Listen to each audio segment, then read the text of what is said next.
Hi, welcome to the Phil Cooke podcast. I'll tell you, I write, I talk, I speak, all about the intersection of faith, media, and culture. If you're interested in those three areas, particularly how they intersect and how they interact, this is for you. Stay tuned because we're going to talk about 2 questions leaders should stop obsessing over.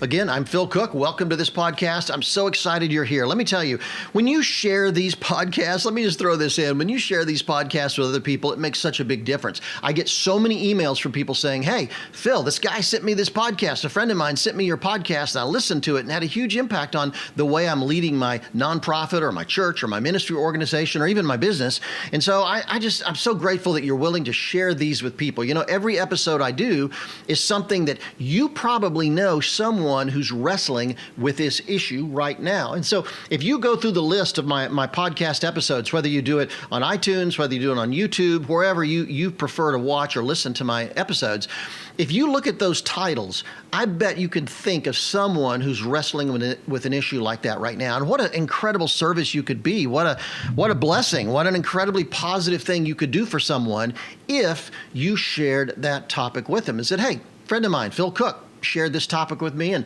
on this podcast, and I thought you would be interested in hearing it. It's good stuff. So really share it. I appreciate you doing that. And rate us. You know, if you can go in and do comments, rate us. It helps us go forward. And certainly subscribe. If someone sent this to you, feel free to subscribe because it certainly makes our ratings go up. It makes more people open to seeing this, and it really does make a difference. Now, let me tell you what I want to talk about today, and it's going to be fairly short, but I think it's really, really important. It's 2 questions leaders obsess over, and it's time to stop. You know, there are a lot of things leaders tend to obsess over. We don't have enough podcast time for that in the world. But let me tell you, there are 2 particular questions that, and I'm dealing from a creative perspective. Understand that I'm particularly focused on leading creative people. Now, you may be a business leader, a nonprofit leader, a pastor, whoever, but you need to understand more and more and more about leading creative people. Now, there's some fantastic leadership stuff out there. My friend John Maxwell, we've spoken together at a couple events over the years, and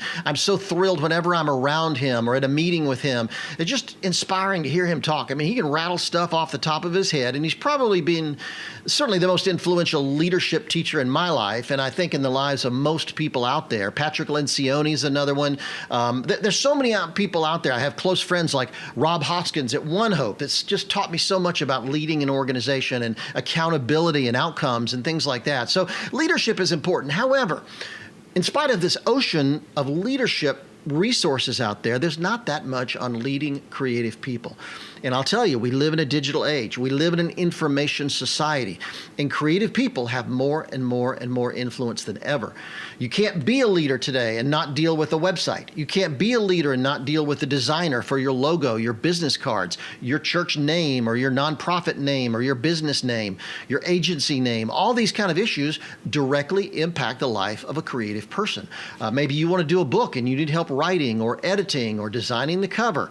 I'll tell you, creative people impact our lives more than we know. So as leaders, we need to know more and more and more about inspiring and motivating creative people to help us get the word out about what we're doing and the vision that we have, and the impact we can have on people is just enormous. And let me tell you 2 things quickly today that I want us to stop obsessing over. And whenever I have a creative meeting with the team, and we launch a project. I'll give you a good example. We were in a meeting just the other day with a client that wants to launch a major project, a national project that'll involve television commercials, print ads, a massive online digital ad campaign. It's going to be a huge cause to really get out there in a big way.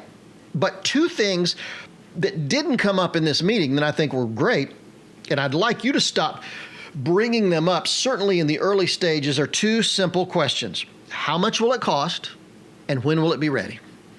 How much will it cost, and when will it be ready? I mean, you know those 2 terms because you've heard them asked 100 million times in meetings that you've been in. And let me tell you what happens when you bring those up too soon.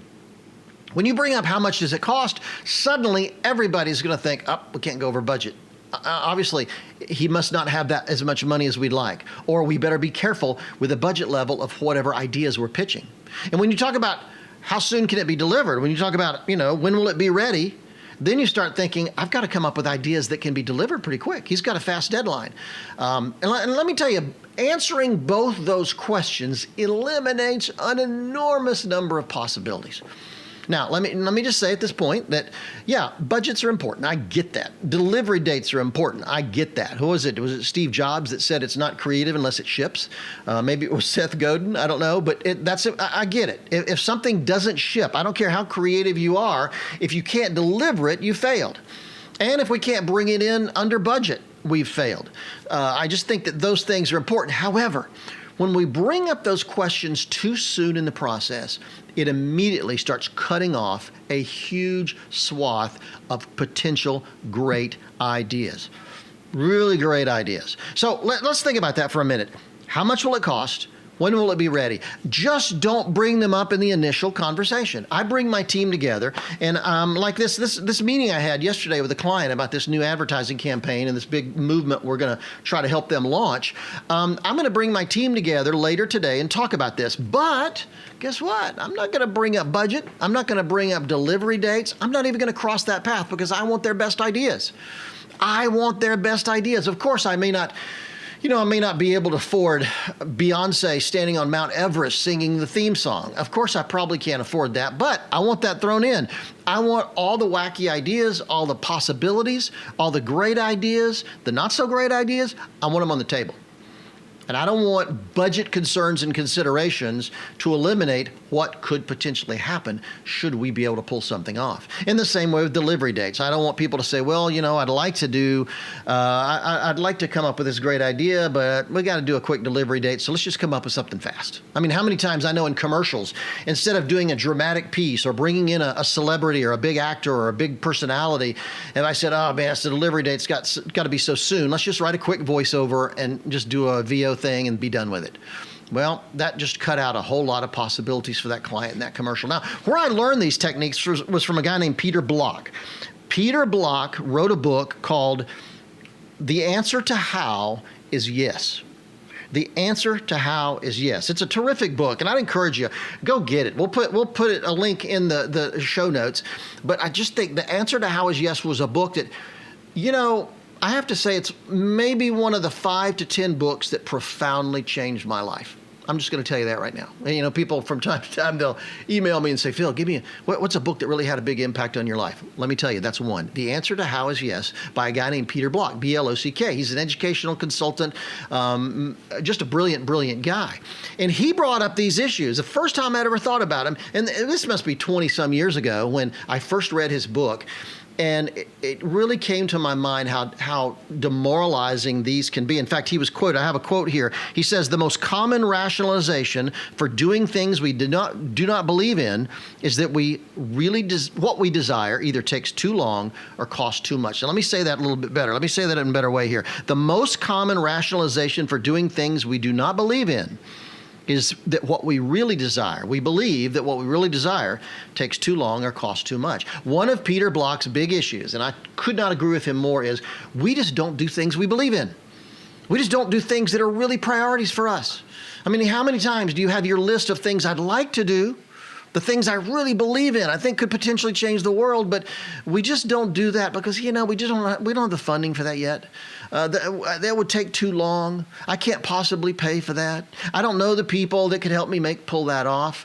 Having that list is important, but at some point we got to do them.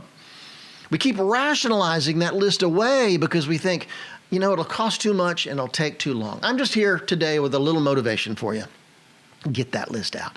And the next time you're in a creative meeting and the clients want you to come up with an idea that will really impact their business or their nonprofit or their church or other company, let me tell you something. Get off the table how much it will cost and when it will be ready. Those are questions we don't want to deal with yet. Let's deal with those down the road. But right now, let's focus on coming up with great ideas. And as leaders, if you're in a meeting and somebody on your team says, but Phil, what's our budget? Or Phil, when do we have to deliver this thing? I encourage you just to say, you know what? We'll talk about that later. That's not locked in stone right now. And let me tell you something. In exchange for doing that as a leader, you may get an idea that so blows you away, it's absolutely worth changing the budget and changing the delivery date. Absolutely worth it. And I'll tell you, how cool is that?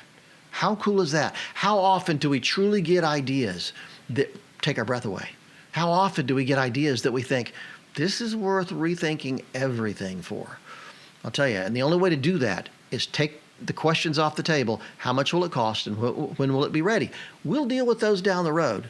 But in these first initial stages, these first initial meetings, let's not talk about them. Let's talk about ideas. Let's talk about what could be. Let's talk about what it would take to change the world. Thanks for watching. I really believe I love a tribe of people who speaks this language: creativity, leadership, breaking new ground, breaking through. I think that's just so important. Trying to make an impact on this very distracted, struggling culture that we live in today. I think that's just so important. So really stay tuned. Thanks. Check our notes, share it with people. I know you probably know leaders and creative people who are struggling with this very issue, that are obsessed with how much it'll cost, or obsessed with when will it be delivered. Deadlines drive you nuts. Send this to them. It'll help encourage them and help them start thinking in a new way that will open up the door to something magical. And as always, check us out at philcooke.com, my blog. I'd urge you, really subscribe to my newsletter. Every week, I take the top 5 blog posts of that week and I send them out in a newsletter. And, that way you're not having to constantly come to my website and check it. I'd love for you to do that. But we're all, we have things to do. I get it. You're busy. You have other things to do.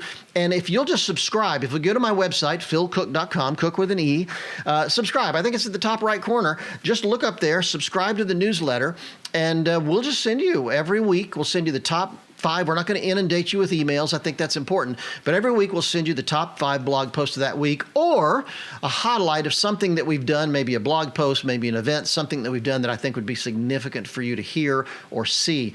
And so you'll only get one a week from us. We're not going to pummel you with stuff. So sign up for the newsletter. I think it will really make a big difference in your life. And also, I'm on Instagram, Facebook, Twitter, at Phil Cooke, PhilCooke, at Phil Cooke. Check out my Instagram. Check out my Twitter feed. And go join us on Facebook. I've got a public page there, Phil Cooke page, I think is what it's called. So yeah, check it out, because this is a conversation that needs to go on. I'd love for you to ask me questions about this stuff. If I've said stuff that deserves being, some pushback over. I did a conference recently, a Zoom conference with 200 church leaders in Australia. And they had some great pushback. They had some great questions. In fact, the conversation was really more about Q&A than it was me teaching. I was able to really drill down to questions they were particularly interested in. And they had some great, but Phil, what about this? And I'm not sure I buy that. And what about, it was a great conversation. So trust me, I love questions. I love pushback. So anytime you have it, let me know and we'll deal with it. It's always fun.